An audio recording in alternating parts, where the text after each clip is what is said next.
जहां इस समय प्रधानमंत्री नरेंद्र मोदी का सेरेमोनियल वेलकम जी किया जा रहा है। औपचारिक तौर पर प्रधानमंत्री का स्वागत किया जा रहा है और जिस तरह से हमने आपको तस्वीरें दिखाई थी कि किस तरह भारतीय समुदाय ने जबरदस्त उत्साह के साथ प्रधानमंत्री का स्वागत किया था। ये सेरेमोनियल वेलकम इसको कहा जाता है। औपचारिक तौर पर प्रधानमंत्री का भाषण का स्वागत किया गया है और ये गार्ड ऑफ ऑनर लिया प्रधानमंत्री ने, दिया गया प्रधानमंत्री को गार्ड ऑफ ऑनर और ये सेरेमोनियल वेलकम प्रधानमंत्री नरेंद्र मोदी को। प्रधानमंत्री नरेंद्र मोदी का औपचारिक स्वागत करते हुए थाईलैंड के प्रधानमंत्री पेथोंगथांग शिनावात, जो इस समय प्रधानमंत्री नरेंद्र मोदी का औपचारिक स्वागत कर रही हैं। प्रधानमंत्री ने गार्ड ऑफ ऑनर लिया। दोनों देशों के बहुआयामी संबंधों के लिहाज से प्रधानमंत्री का थाईलैंड दौरा बेहद महत्वपूर्ण है। बिल्कुल, प्रधानमंत्री का ये तीसरा थाईलैंड का दौरा है और निश्चित तौर पर ये दौरा कई मायनों में महत्वपूर्ण है। ये जो स्वागत की तस्वीरें आप देख रही हैं, इसके बाद दरअसल इस दौरे में द्विपक्षीय वार्ता की शुरुआत होगी। बिम्स्टेक, जो छठा बिम्स्टेक सम्मेलन है, उसमें भी प्रधानमंत्री हिस्सा लेंगे। तो बहुत महत्वपूर्ण और बहुत जिसको कहते हैं कि जैम पैक्ड कार्यक्रम है प्रधानमंत्री के इस दौरे में। लगातार जो दोनों देशों के रिश्ते हैं उनमें गर्माहट आ रही है।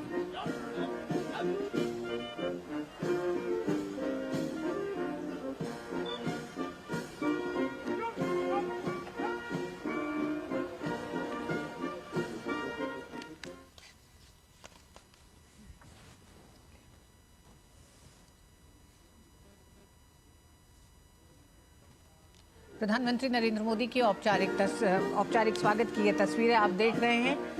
साथ ही स्टूडियो में हमारे साथ मौजूद हैं इंटरनेशनल जी प्रोफेसर अंशु जोशी, जो कि स्कूल ऑफ इंटरनेशनल स्टडीज में जेएनयू में प्रोफेसर है।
पेथोंगथांग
तो प्रधानमंत्री नरेंद्र मोदी का औपचारिक स्वागत किया गया बैंकॉक में। प्रधानमंत्री पेथोंगथांग शिनावात ने उनका स्वागत किया। प्रधानमंत्री को गार्ड ऑफ ऑनर दिया गया और इससे पहले जो तस्वीरें भी हमने आपको दिखाई थी कि किस तरह से प्रधानमंत्री का वहां पर स्वागत भारतीय समुदाय ने पूरे उत्साह और उल्लास के साथ किया। और ये जो औपचारिक स्वागत है इसके बाद दरअसल इस दौरे में द्विपक्षीय जो वार्ता है, प्रतिनिधिमंडल स्तर की वार्ता है, वो बेहद महत्वपूर्ण है। उसमें भी तमाम जो भारत और थाईलैंड के बीच में विविध विषय हैं उन पर बातचीत होगी। समझौता ज्ञापनों पर हस्ताक्षर किए जाने की भी उम्मीद है। उससे जुड़ी हुई खबरें भी हम आपको लगातार दिखाते रहेंगे। और प्रधानमंत्री का थाईलैंड में बिम्स्टेक शिखर सम्मेलन में हिस्सा लेंगे तो ये भी बेहद महत्वपूर्ण होगा। उससे जुड़ी हुई खबरें भी हम आपको लगातार दिखाते रहेंगे। जी हाँ, बिल्कुल।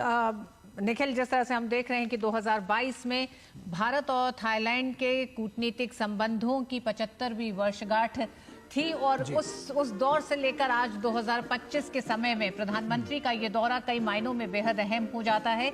बहुआयामी क्षेत्रों में भारत और थाईलैंड का सहयोग रहा है। इस सहयोग को बढ़ाते हुए रणनीतिक साझेदारी की ओर बढ़ते हुए देश आज देख सकते हैं।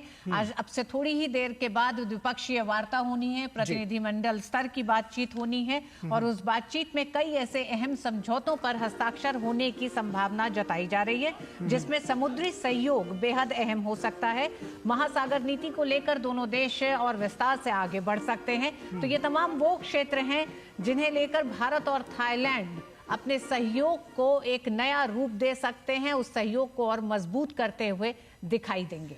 बिल्कुल। तो बैंकॉक प्रधानमंत्री पहुंच चुके हैं। ये उनके औपचारिक स्वागत की तस्वीरें हैं जो हम आपको दिखा रहे हैं। और बिम्स्टेक के मंच पर एक्ट ईस्ट पॉलिसी का दम दिखेगा। भारत की एक्ट ईस्ट पॉलिसी और थाईलैंड की लुक वेस्ट पॉलिसी जो है वो एक दूसरे की पूरक है और ये साफ तौर पर देखा गया है। और दोनों देशों के बीच में, जैसा कि ऋतु आपने बताया कि जो द्विपक्षीय संबंध हैं उनमें व्यापार, निवेश, रक्षा और सुरक्षा, संपर्क, संस्कृति और पर्यटन, शिक्षा, विज्ञान और प्रौद्योगिकी और पीपल टू पीपल कांटेक्ट शामिल हैं।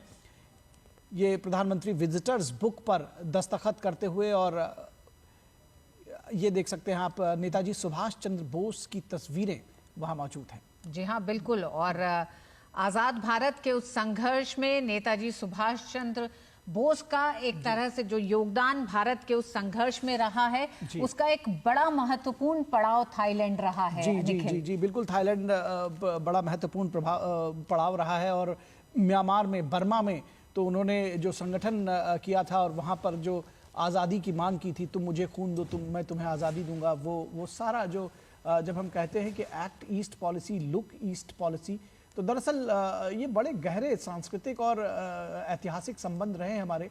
आज़ादी के दौर से पहले भी रहे हैं, लेकिन आज़ादी का जो हमारा आंदोलन रहा उसका भी असर वहाँ पर दिखाई पड़ा।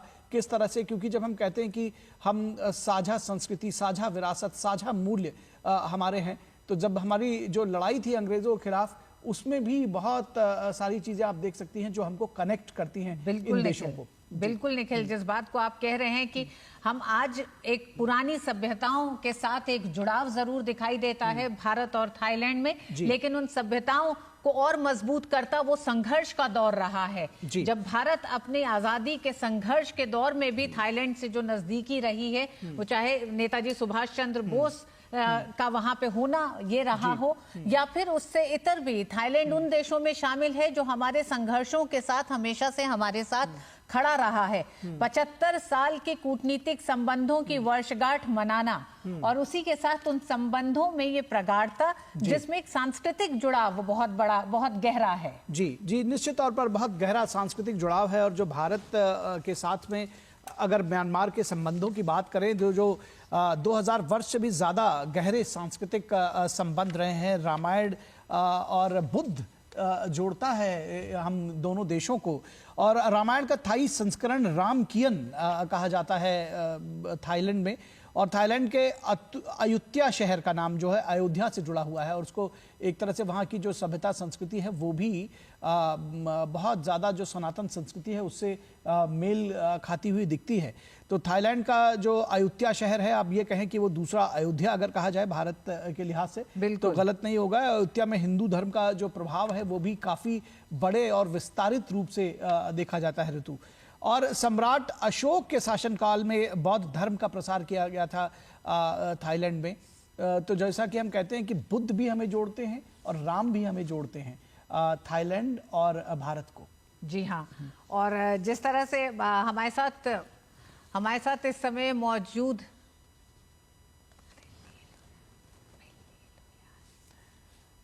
तो ये बेहद महत्वपूर्ण तस्वीरें हैं। थोड़ी देर में हम अपने खास मेहमानों के साथ जुड़ेंगे और इन जिन विषयों पर हम बात कर रहे हैं, किस तरह से दोनों देशों के सांस्कृतिक संबंध रहे हैं, जो विरासत रहा है वो कैसे हम दोनों को बांधे रखता है। और जब हम कहते हैं कि इतिहास हमें सिखाता है ऋतु, तो किस तरह से उस जो हमारी विरासत है, संस्कृति है, सभ्यता है, साझा मूल्य हैं, उसको लेकर के हम कैसे आगे बढ़ेंगे, ये हम अपने मेहमानों से भी और विशेष तौर पर समझेंगे, जानेंगे। कुछ विशेष मेहमान भी थोड़ी देर में हमारे साथ इस पूरे विषय पर बातचीत करने के लिए जुड़ेंगे और किस तरह से आज के आधुनिक युग में दोनों देशों के संबंध जो हैं वो परवान चढ़ रहे हैं। और जो जब हम कहते हैं कि दोनों देशों के बीच में ये जो संबंध है, इसको कैसे रणनीतिक साझेदारी के तक ले जाया जाएगा, ये भी अपने मेहमानों से समझेंगे। जी हाँ, बिल्कुल। रणनीतिक साझेदारी तक ले जाते हुए इन संबंधों के साथ ही जहां बात करते हैं आज के दौर की, तो बदलते जियोपॉलिटिक्स में निखिल, ये देखा गया है कि भारत और थाईलैंड